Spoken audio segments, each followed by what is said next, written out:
God has a word for somebody today. Celebrate because I am giving you the advantage. Father, thank you for this word today. I pray that this reaches everybody that it needs to, and that you are glorified through this, and that they experience transformation in their lives as a result. Thank you in Jesus' name, amen. This word comes from the book of Nehemiah, where Nehemiah helps to rebuild the wall of Jerusalem. So there is something that is being rebuilt in your life right now, and it's not completely finished. But the Lord is helping you. He's giving you the advantage. Even though you are coming up against opposition, there's challenge after challenge. The Lord is with you, and He's going to help you see this through. It's very important that you get your headspace right. There's a couple videos that I made recently about how to hear God's voice, 7 things that I gave up to help hear God's voice more clearly. This is going to be critical for you in this time, that you are hearing God's voice, because we need to be understanding the mind of Christ and understand what God's promises are. And in order to do that, we need to know what God's voice sounds like, and we need to know it through and through, so our mind can be transformed and renewed by His word, and because of Jesus in us. Next is He wants to acknowledge all of the challenges, all of the things that you've been coming up against, whether that's people. In the Bible, they talk about enemies, right? Enemies of people who didn't want God's people to succeed. They were against the Jews. They were against God. Lord knows you've been up against all these challenges. In the book of Nehemiah, chapters 4-6 talk about all of the distractions and opposition that he went through, and all of the people that were helping to rebuild the wall, what they went through as they were trying to rebuild. It was actually insane. There was so much distraction. Their opponents were trying to distract them and put them into chaos by sowing seeds of discord, by sowing seeds of doubt, by trying to get them to stop what they were doing, to scare them. This is a word for somebody. God says that when I commission you, learn to anticipate opposition. As Nehemiah and all the Israelites were rebuilding the wall, they were mocked. They were told, like, you're never going to complete this. Why are you wasting your time? They were mocking them. They were trying to get them to stop what they were doing and lose hope. And I bet this sounds familiar to you, how you've been feeling discouraged lately, how you've been feeling like so tired because of everything that you've gone through. You've gone through so much opposition and challenge that you're like, okay, I would love to do the work that God is asking me to. I would love to even do more than what I'm doing. But unfortunately, I've come up against so much that I'm just trying to feel okay again. I'm trying to get my energy back.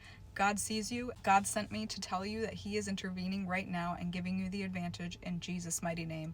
Receive that by faith. I would go to Nehemiah chapter 4, verse 4. Pay attention to these 4s, okay? It says, then I prayed. This is Nehemiah praying. He says, hear us, O God, for we are being mocked. May their scoffing fall back on their own heads, and may they themselves become captives in a foreign land. This is Nehemiah asking the Lord to do justice on his behalf. Stick with the Lord. There is a holy justice that burns against the enemies of God's people. When you are with God, you are under His protection. Even though the threats may come, know that you will not be defeated, and victory is already yours because of Christ Jesus. Take courage in that today. I decree and declare that you will have renewed enthusiasm for the project and the things that the Lord has asked you to do in Jesus' mighty name. Decree and declare that over yourself if you ever feel discouraged. There's something that God has me working on right now, and there was just a lot of opposition and a lot of things coming my way. And this is what the Lord told me. He told me to celebrate, to praise, to worship, to know that He is coming in spirit and in truth. Father has good plans for me. So He encouraged me during a dark time, even though the things that were happening to me didn't make sense with what He had promised me and what He had told me was coming. I was like tempted to feel discouraged, and that's why so many words recently have been around this, is because He's been talking to me so much about how to stay on track with Him and to just allow the Lord to fight your battles and put out your fires for you. It also says that the people of Judah were tired physically, and they were feeling demoralized from the enemies trying to attack them and silence them and end their lives. And they were just trying to do the work that God had commissioned them to do. They were trying to rebuild this wall, but they were coming up against so much struggle. And it says in Nehemiah that the ones that were closest to the enemy's territory kept telling the group, hey, the enemies are like trying to come attack us, like this is really bad, we need to take this seriously. So Nehemiah said, let's put guards everywhere. We're gonna like guard this, we're gonna guard this day and night. We're actually gonna take like shifts. They even stationed guards outside the homes of the builders. The Lord is saying this to you today. Cover your bases. This is how you are going to stay in it. How are you going to cover your bases? Put on God's armor. You're going to read God's word. You are going to start decreeing and declaring things that are in alignment with what he has told you and promised you. That is how you cover your bases. You defend yourself against the enemy. You don't give the enemy an advantage. The Lord is giving you an advantage, but you still have to reach out and take action and take it. Just like the people of Judah took this so seriously by stationing the guards, not leaving the enemies any room to catch them unaware, God wants you to do this in your own life and your own situation. They took the potential for battle seriously, and this is how we have to approach our lives as Christians. The enemy will come after us. We have to learn to anticipate. It even says that they worked with a tool, a building tool, like a hammer in one hand and then a weapon in the other, so that if the enemy came, they could defend themselves. So what does that look like for you? That looks like having the word of God at your right hand at all times, incorporating God's word into your everyday routine. Be ready with the sword of the Spirit at all times. There was time recently where I felt like I was getting all of these negative, like I was getting bombarded by negative emotions and thoughts.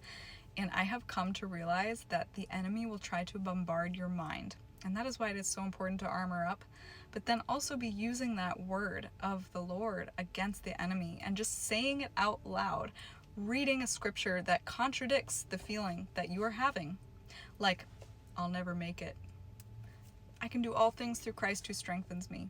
I know God's plans are good for me. I have a hope and a future. You saying those things does wonders. And God is a wonderful counselor. You don't have to understand how it works. You just have to have faith. They took their weapons everywhere, even to get a drink of water, and believe that the Lord will fight for you. I recently released a word about how the enemy will try to distract you and get you off your post, but you are not to be distracted and taken off the wall. See, they tried to get Nehemiah off the wall by saying, they're spreading bad rumors about you. You have to come here physically and confirm that it's not real. And he wrote back responding, God did not tell me to leave this position. He is telling somebody right now to check again. The enemy will try to start fires to get you off your post and get you distracted. Don't fall for it. In chapters 7 and 8, it says that they finished the wall and their enemies were ashamed and embarrassed. After they finished the wall, exiles from Babylon were able to return. And then the people of Judah celebrated again. So on October 2nd, the wall was finished just 52 days after we had begun. When our enemies and surrounding nations heard about it, they were frightened and humiliated. They realized this work had been done with the help of our God. Also in chapter 8, verse 17, so everyone who had returned from captivity lived in shelters during the festival, and they were all filled with great joy. The Israelites had not celebrated like this since the days of Joshua, son of Nun. When I looked up how much time was in between that date of the wall being finished and the days of Joshua, son of Nun, I found out that it was 444 years. The Lord speaks through numbers. Let me leave you with Psalm 126. When the Lord brought back his exiles to Jerusalem, it was like a dream. We were filled with laughter and we sang for joy.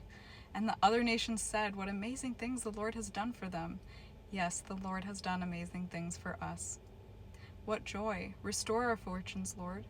As streams renew the desert, those who plant in tears will harvest with shouts of joy. They weep as they go to plant their seed, but they sing as they return with the harvest. Father, I pray that that is their portion today, and I pray that every single person watching understands what you're trying to communicate to them and understands by their spirit. In Jesus' mighty name, amen. I love you guys. God bless you.